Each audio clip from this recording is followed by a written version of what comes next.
everybody doing today? Holy moly. Let's turn the sound down a little bit. What's going on, Miss Coco Bay? It is a wonderful Wednesday evening, 8 p.m. Did not happen. It is a 9:10 p.m. Eastern Standard Time. If you are like Miss Coco Bay and it is super late for you, I encourage you to hang out and enjoy, but also go to bed eventually, because I want you to stay healthy and not feel sick tomorrow. 2:10 a.m. Oh, man, that is Kappa right there. So, how's everybody else doing? How is your evening going? I just had a whole evening and came back just to do this stream with you guys. Want to hang out? You're in bed? Oh, that counts. Totally counts. I didn't say, I said go to bed. I didn't say sleep. So, that's fine. Everything's fine. It's good. I am, of course, wearing my Tower Hill Financial Group sweater that was given to me by a friend of mine who runs that, and it's very warm, it's very comfortable. So I'm wearing it tonight because I'm cold. I'm cold in my office. It's actually cold. I think it's because I have it down to 66, and usually that doesn't matter because usually it's like, 68, 70 because it's been really hot. That was your loophole with your mom when you were a teen. Yeah, I can see that. It's all those like devils in the details kind of thing. All right, this amazing song right there, 6 again, is over. If you would like to know, Stillface is the name of the band that plays the music that we have on here. If you know a band who would like to, with their permission, have me play their songs, feel free to have them contact me, and I'd be happy to advertise their music because I'm looking for instrumental stuff. I don't like the whole, people singing over me. That's kind of weird. Exactly. If you get told to go to bed, but you don't get told to go to sleep, then there's a loophole. There's always a loophole. All right, we're going to do a sip of the day. If you have a beverage, even if you're in bed, hopefully it's water. Otherwise, if you have a hot beverage, a delicious beverage, or any other thing like that, cheers to you. Thank you for coming on, even though I'm late today. I apologize for that, but I was in a previous engagement, and it was very fun, and it was really great. It was a great group of people, so couldn't get away. So cheers to you guys who showed up anyway. I have the R2D2 mug. I'm going to take a sip.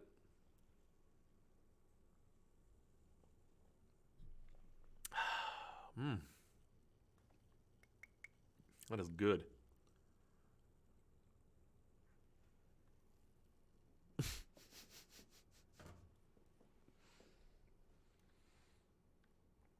Yep, that's worth a double sip. And I almost spit it out because of what Miss Coco just said. And that's pretty funny. If someone is singing over you, they may be naked. If they are, I'm not gonna go down that rabbit hole. Anyway, today we're talking about friendship versus companionship. It matters. There's a difference. Had a client today. I want to talk about it because it's interesting to me. And it has to do with the fact that I don't believe long-distance relationships exist. At least romantic ones. So we're going to talk about that. That's my hot take. Well, if they are, then I think I probably already am. Obviously, with consent. Obviously, that's a thing. Hopefully that's a thing. Make sure consent's a thing. In your life, just in general, make sure consent's a thing. For yourself and others. Mostly for yourself. Let other people give you consent, but you take care of yourself. Make sure you consent. Speaking of consent, relationships are hard. And that's one of the things that we're going to talk about in terms of what does it mean to be in a long-distance relationship? Like, what is that? What are you really doing? Are you really in a romantic relationship? Or are you friends that are both becoming monastic until you actually hang out? Oh my God. So, for those of you who are not watching on Twitch, we have a very interesting conversation going on right now. And by conversation, I mean Coco's trying to get me to laugh my ass off instead of talk about things and spit drinks out that I am being careful not to drink right now. So you can check me out on Twitch. It is The Life Coach Twitch. And that's easy enough to find me. You can find me on YouTube. That's a little more difficult. But I challenge you to go on and look up The Life Coach. Holistic Life Consultants. You will see me on there. You'll see my face, and then you can go on. Please like this video and subscribe if you haven't yet. And on Facebook, obviously, we are on Holistic Life Consultants. It doesn't say The Life Coach anything. it is what it is. I'm going to work on that and we'll go forward from there. I'm still discussing with people whether or not I'm going to do Rumble. So until then, feel free to find me on Facebook, Twitch, or YouTube. Instagram's not going to be a thing. I just saw a thing. Something happened. I got an alert, but it didn't tell me anything.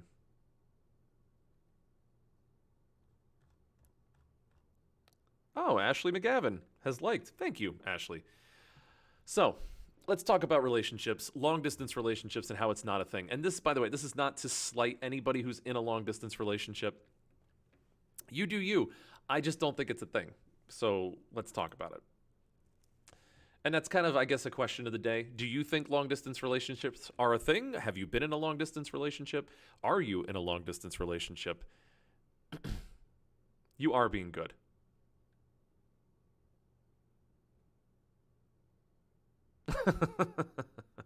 All right, so I'm going to read this and then we'll move forward because this is kind of funny. Cop, what's in your bottle? Lady, it's just water, officer. Cop, ma'am, that's wine. Lady, OMG, Jesus did it again. That's one of those things where you say, like, I swear to drunk I'm not Christ. That always gets you out of a ticket. Just so you know, you asked a life coach and I gave you the answer. If you say to the cop, I swear to drunk I'm not Christ, it always gets you out of trouble. So anyway, I brought up the definition of friendship because friendship is a state of enduring affection, right? So, like, think about a friendship as something that it lasts regardless of whether or not you see people. So you know these relationships. You know, you have your friend from high school or you have your friend from home, and you guys meet every once in a while, maybe every year, 2 years, and it's like you just pick up right where you left off. That's an enduring affection. It's esteem. It's an intimacy between two friends. It doesn't have to be weird. Don't make it weird. And it's between two people. In all cultures, friendships are important relationships throughout a person's lifespan. Britannica goes all the way. They don't just go part way. They go all the way in talking about like what a relationship includes. It has 5 defining features. I'm not going to read all these. This is like crazy. But basically, like, it involves 2 people. Both people recognize it as reciprocated affection. Like, you like each other the same. You do the same kind of stuff for each other. It's not obligatory, so you can't be under duress, speaking of consent. My father will hear about this. Yeah, no, I do know what you're saying. Listen, I'll take the blame for you being hyper because I did go live, and I appreciate you being here and hyper. So number 4, it's typically egalitarian, meaning like it's not like a power structure where one person owns the other or one person's talking down to the other. It's very like on the level. And then the last thing is it's almost always characterized by companionship and shared activities. Shared activities. Almost always, so it doesn't have to be. But remember, you're doing stuff together. In fact, one of the primary goals and motivations of friendship is companionship.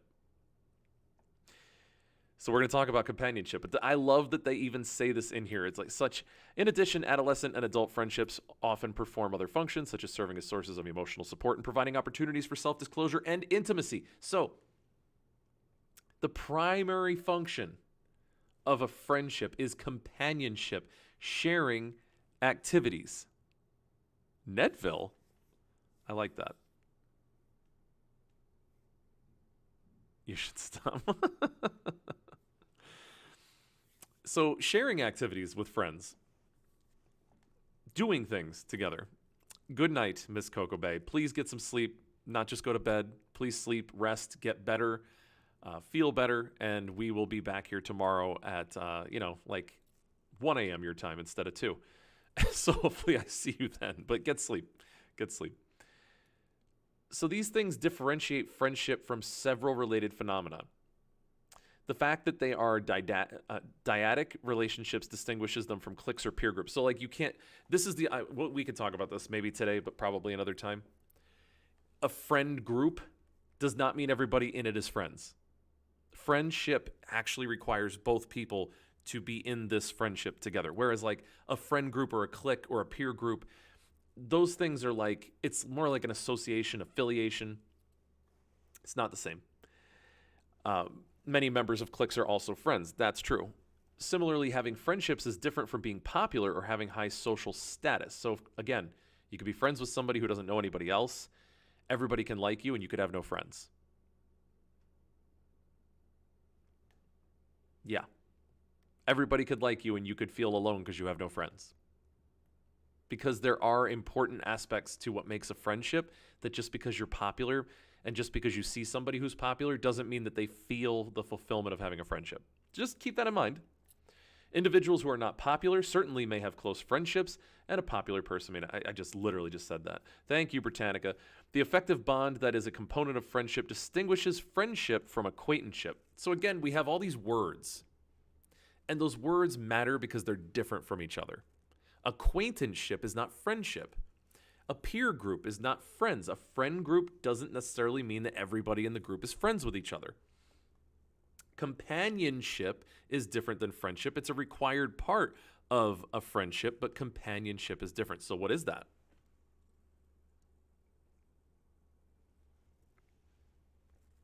I mean, you can guess. It's fine. I'm not gonna let you not guess, but I'm gonna bring it up. And I realize there's a delay, so if you type in your answer, I understand that you didn't read it and then just type what you read. Companionship. The fellowship existing among companions. I did this on purpose, by the way, that now we have another word, fellowship. It's the fellowship existing among companions. What is a companion? One that accompanies another. Traveling companions means that you travel together. Also, one that keeps company with another, meaning you actually spend time together. That's a companion. So, if you look at what companionship is, it is the fellowship that exists among people who hang out together, spend time together, do things together, travel together, do things together. There's a fellowship there. So what's fellowship? And not just Fellowship of the Ring. It's not just hobbits that have fellowship. Stop.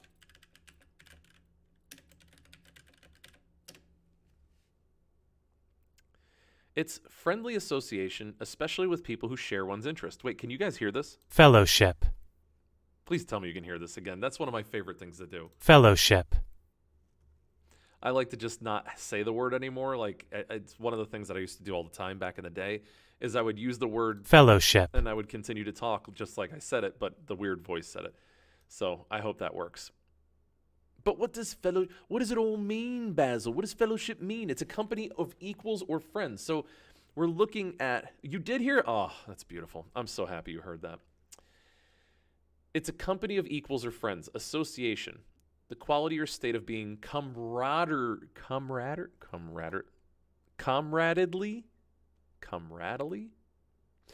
The point is you're hanging out together. It's really, fellowship is a bunch of people who hang out together.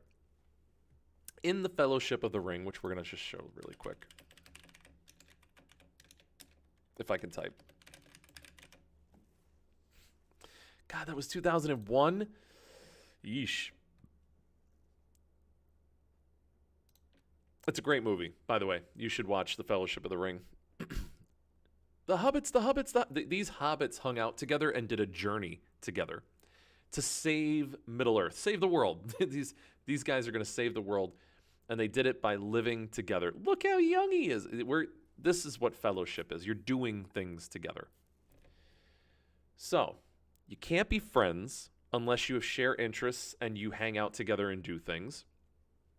The primary goal is companionship. A companion is somebody who travels with you or does things with you that you both like. And companions share fellowship in order to have companionship. And fellowship is to hang out together and do things. So I think you probably see where I'm going with this. You gotta be next to each other. You gotta be with each other. I'm not just talking like, oh, well, you talked on the phone while you were at the grocery store. Cool. That shows some companionship. You're giving them, it's like you hear somebody say like, oh, keep me company while I'm doing laundry or keep me company while I'm going to the store. So you're on the phone with them. But ultimately, it requires doing things together. You got to hang out. Got to spend time. The reason why I bring this up is not just because I love Frodo, but I do. Um,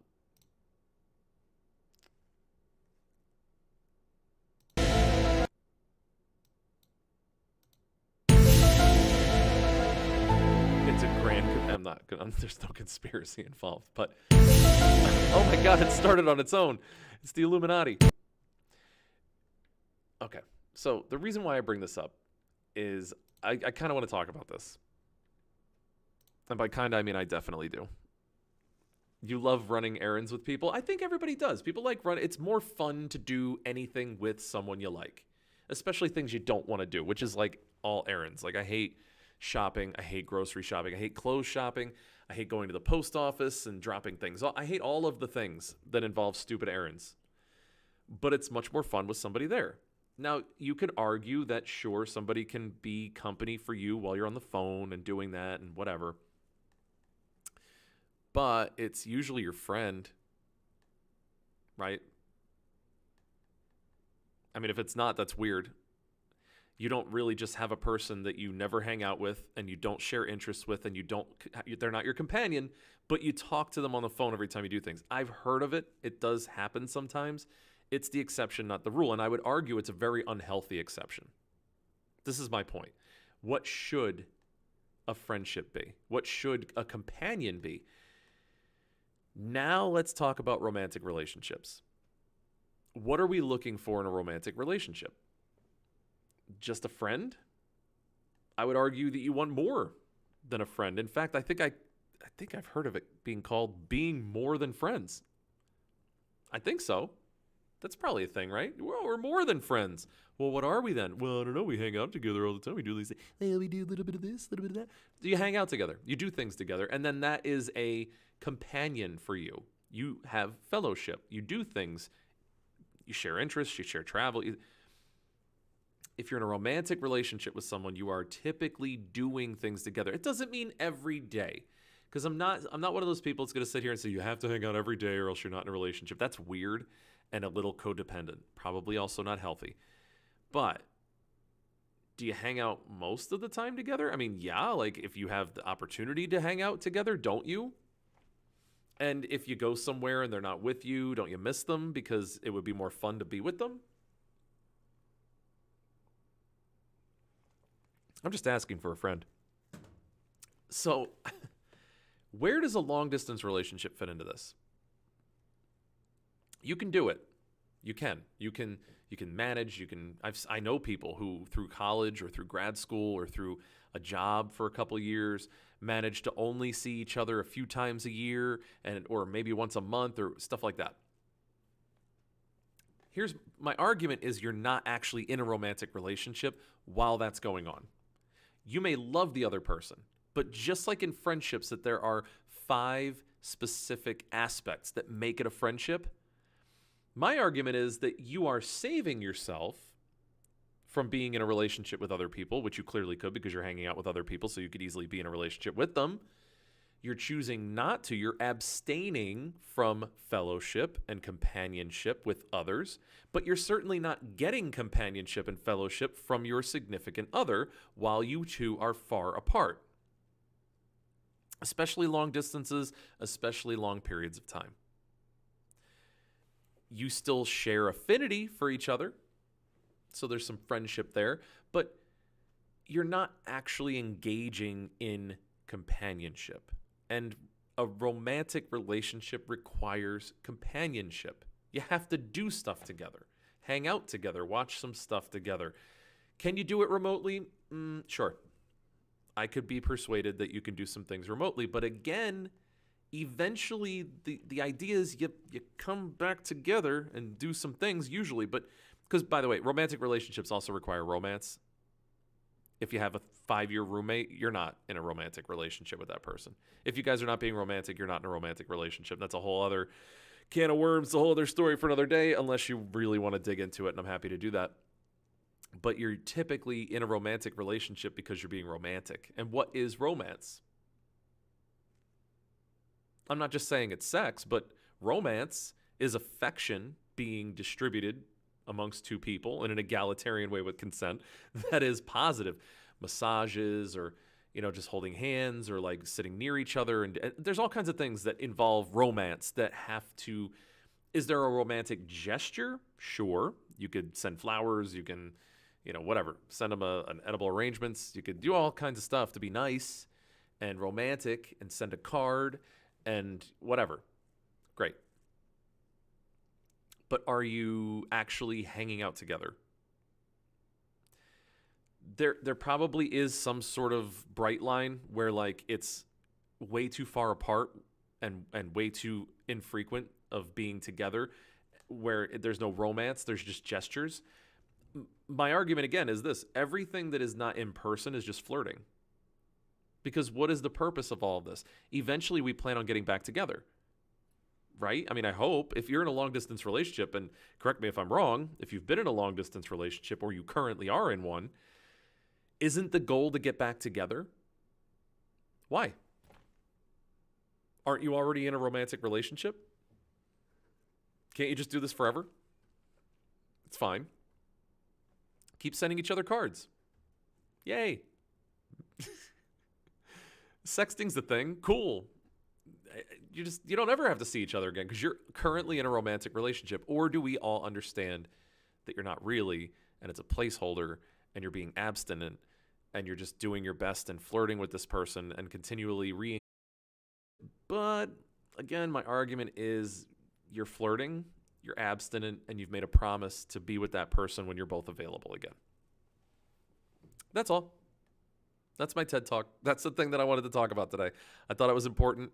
I just think that it's a thing. What do you guys think? What do you think about a long-distance relationship? I just don't think it exists. I think that it's more like we're pausing and we're not going to move forward with anybody else. That's all. But what do you think? I'm interested, honestly. I want to know what you think. I want to know your thoughts on whether or not that's actually true, or if you really think that two people are in a romantic relationship together where they just don't see each other for a year.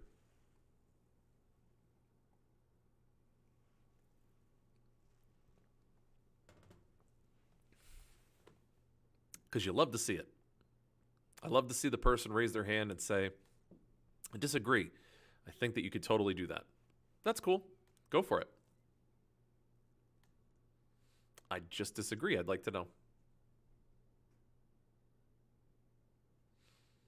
So let me know in the comment section. I'm going to be ending the stream early. Well, early. I'm going to be ending it at 9:30 because I started so late. But leave a comment in the comment section. Obviously, a comment is available on all 3 platforms. And please consider this. Think about it. Talk to some people about it. And we will pick up where we left off tomorrow. So tomorrow we have a guest. It's a chemist, a nutritional specialist, and we are going to talk about health and wellness and nutritional deficiencies. And hopefully we will get some answers from our guest on how do you really survive in today's world with a simple diet and some simple tips and tricks to stay fully nutritionally supplemented when you can't eat a full and healthy meal 3 times a day or 5, however many times she tells us. So we'll find that out. Please come back and find us tomorrow, 8 p.m. Eastern Standard Time. We'll have Miss Buddha on at 8:15. And until then, you guys have a great night, and I will see you tomorrow.